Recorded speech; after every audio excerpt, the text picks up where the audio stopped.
Every few years, my family and I take a drive up to Michigan to stay in a cottage on Lake Michigan for a few days. Michigan may seem far away to go to so consistently through the years, but it all started with my grandfather's family. His family lived in Chicago growing up and would make their way across Lake Michigan to stay at a place called The Point every summer. The Point is a private community of cottages right along the beaches of Lake Michigan. My family's cottage is called the Kelly Cottage. The cottage was built around 1900 and sits on top of a hill that overlooks the lake. We stayed in the Kelly Cottage when I was younger, but it is very worn down and needs renovations. The last few times we have gone, we have stayed in various cottages in the same community.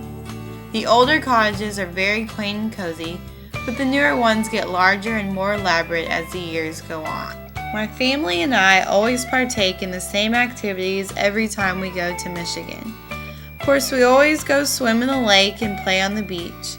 This is always a favorite activity of my brother, but not so much myself. The water is always so cold.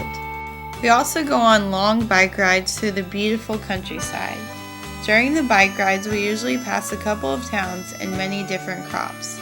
Last time we went all the way to a dairy farm where they made their own milk, cheese, and ice cream. We also played a game called Croft, which is a cross between croquet and golf. The only place that I've ever heard or seen this game is in the community where we stay. My grandfather and his friends actually invented Croft when he was young, and the game has become a tradition in the area.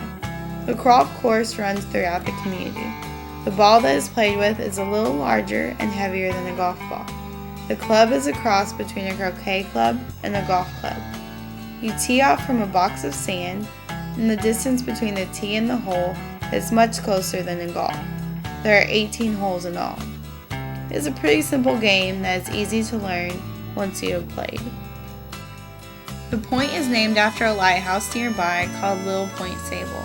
The last time we went to the Point was the first time that we were able to actually go in the lighthouse and to the top. At the top there were markers all the way around that named different cities in the United States and how far each was from that point. The view from the top was so beautiful and you could see down the beach for miles. The last thing I will mention about Michigan is the sand dunes. This also happens to be my favorite part.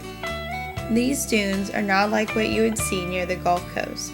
They are absolutely huge hills of sand. There is a part of the dunes open where you can go and play. They are just so amazing to see, even if you have seen them over and over. We also go on dune rides in vehicles called dune buggies. These dune buggies are long and can hold about 15 people at a time. On the dune rides, I explain a little of the history and background of the dunes. There are many slopes up and down throughout the dunes, so the rides can be much like a roller coaster. I love going to Michigan, and we are always so sad to leave because we know we won't be back for a while. Michigan has been a constant vacation throughout my life and a wonderful tradition. I know that I will be back soon and for many years to come.